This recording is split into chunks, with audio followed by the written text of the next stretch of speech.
Yeah.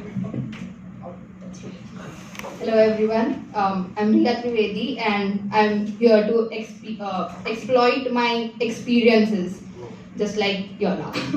So, trigger warning, sexual harassment So if anybody would like to leave the room, and a mildly strong language if that's okay. Mildly strong. as long as it's not offensive. It's not. I was 4 when a 20-year-old man looked at me with lust filled in his eyes. He undressed me and told me he would kill me if I refused to be nice. And I don't remember much about that day, except for his hands reaching towards my thighs and the fear in his eyes when the knock on the door took him by surprise. And like a 4-year-old that I had already started thanking my heavens for listening to my cries. For I did not know that this was just the first installment of the price. The price that I was meant to pay for the rest of my life. A life that constantly feels like walking on the edge of the knife because through it all, you're expected to pay this price. The price of being a woman. A friend of mine would find a way to touch me inappropriately when I was barely 11. He shifted after a while and yet again I was back to thanking my heaven. Sometimes I wondered how stupid I was to believe that as I grow up, the price that I was meant to pay would lessen.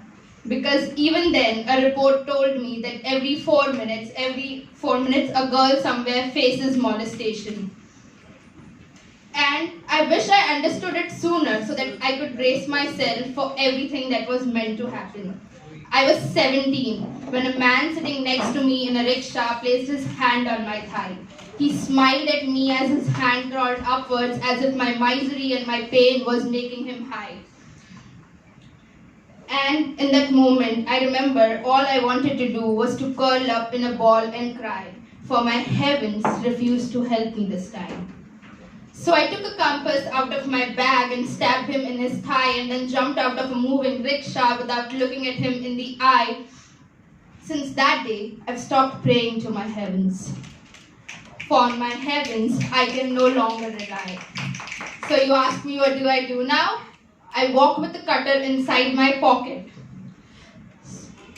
So I walk with the cutter inside my pocket, for a report tells me that a woman is raped somewhere every 13 minutes and I don't want that story to be mine. I try so hard to not make it to a newspaper headline. And if you're going to go ahead and tell me that these are just 3 incidents and maybe it is just my imagination going too wild, I'll tell you about all the incidents of teasing, flashing, groping, and you'd know that this world has never been kind towards me and my kind. For every time a woman spoke up, she was told that maybe she was just assuming things in her mind. Maybe it was her fault, maybe her dress was too short. You see, we have been blamed for so long that we have learned to live with this guilt. But on behalf of all of us, I'm here to tell you that now we are tired. And fuck your victim blaming and fuck your mind that is filled with this filth. Thank you so much, everyone.